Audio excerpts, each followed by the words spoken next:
عبد الله بن المبارك رضوان الله عليه كان يحج عاما ويجاهد في سبيل الله عاما. في العام الذي ذهب ليحج فيه كان يمشي ليلا ليودع اخوانه، فرأى في ظلام الليل امرأة تنحني على الارض وتأخذ من الارض دجاجة ميتة، فسألها: ما حالك يا أمة الله؟ قالت له: يا عبد الله اترك الخلق للخالق فلله تعالى في خلقه شؤون. قال لها: والله لا أبرح مكاني حتى أعلم ما حالك. قالت: أما قد حلفت بالله، فأنا أم لأربع بنات يتامى مات أبوهن وهن صغار، وطرقت الأبواب فلم أجد وراء الأبواب رحمة، فاضطررت لأكل الميتة، فمن اضطر في مخمصة غير متجانف لإثم فإن الله غفور رحيم. اضطررنا لذلك. وإذا بعبد الله يخرج لها 100 دينار التي كان سيحج بها،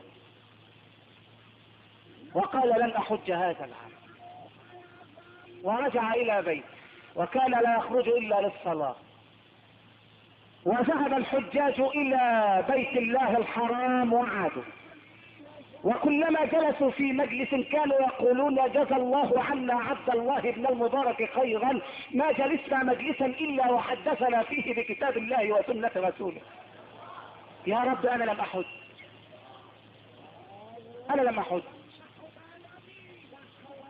اللهم دلني على كلام هؤلاء فإني حائر.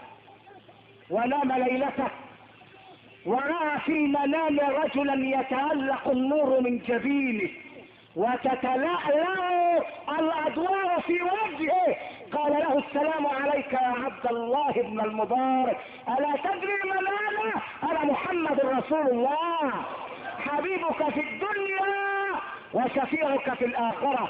يا عبد الله أنقذك الله من كل شدة كما أنقذت بنات اليتامى. بناتي بنات محمد، كل بنت مسلمة هي بنت محمد، هي عرض محمد. أنقذك الله من كل خجل ومن كل شدة كما أنقذت بناتي. يا عبد الله إن الله تعالى خلق ملكا على صورته كان يجلس مع أهل بلدك أينما كانوا وحيثما ارتحلوا. يا عبد الله إن الله كتب لكل حاج ثواب حجة، وكتب لك أنت ثواب 70 حجة.